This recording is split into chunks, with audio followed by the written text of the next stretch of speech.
Since a Pakistani woman alleged to have pledged allegiance to ISIL joined her husband in killing 14 people in California, concerns have mounted about the ability of potential terrorists to avoid scrutiny in entering the U.S.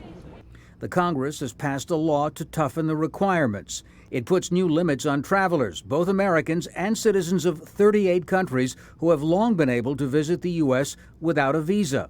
It will also disqualify anyone who has traveled to Syria, Iraq, Sudan, and Iran within the past 5 years from participating in this program. We will now require those individuals to apply for a visa and go through the formal visa screening process. To the U.S. visa waiver program. The visa changes have been met with anger from several quarters, from Americans who hold dual nationality with those 4 countries, even if they've never set foot in their parents' homeland, like Iranian-American Jamal Abdi.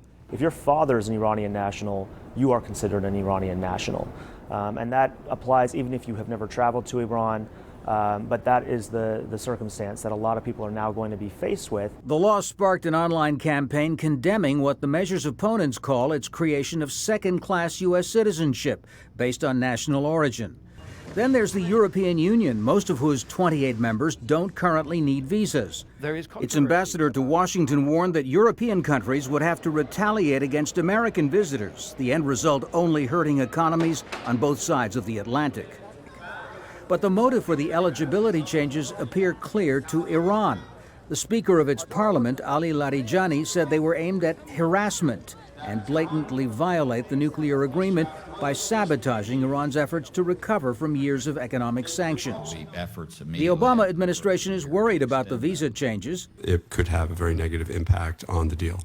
But Secretary of State John Kerry has assured the Iranians the visa reform would not be an obstacle. He said the American administration had the power to waive the rules, in his words, so as not to interfere with the legitimate business interests of Iran. The Republicans who control the Congress and who oppose the nuclear deal say they will resist any effort to placate Iran.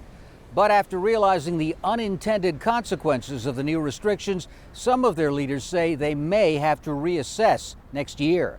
Tom Ackerman, Al Jazeera, Washington.